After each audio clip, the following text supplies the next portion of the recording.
Okay, so what happened this weekend at Glastonbury?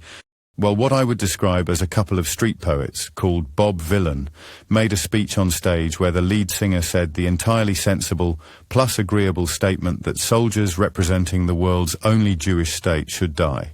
Death, death to the IDF, death, death to the IDF, death, death to the IDF. Of course, this has annoyed the far right, who are now attacking the band, which is obviously driven by the fact the guy inciting murder is a mixed-race guy who is only speaking truth to power. Not because the IDF has conscription, meaning hundreds or possibly thousands of dual citizens here in the UK could now be targeted, which I'm sure won't happen as pro-Palestine supporters are clearly well-adjusted adults, who approach every subject with clear thought and calmness.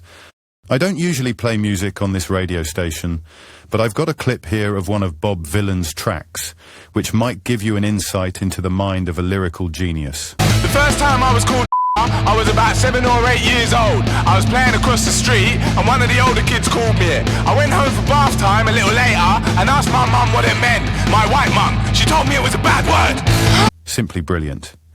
He's clearly intelligent, verbose, and if you do allow me to be a bit indulgent for a second, a better author of prose than their namesake, Mr. Robert Dylan. This scares the likes of Farage and GB News, who are now comparing Bob Vylan's actions to those of Lucy Connolly, who is currently serving 3 years in prison for an ill-advised tweet. Of course, this argument is ridiculous, as Lucy's quickly deleted and unknown view-counted filth was put on a platform run by Elon Musk, who we all now know to be a fascist. Bob Vylan, however, only said what he did to a live audience of tens of thousands in attendance, plus millions watching around the world from a stage at Glastonbury and on the BBC, and those two organisations are both virtuous and admirable. My take? Both the licence fee and the penalty for not paying should double, so come on, Keir, get on that one now. It's 11:10, and here is your news with Patsy Bad Take.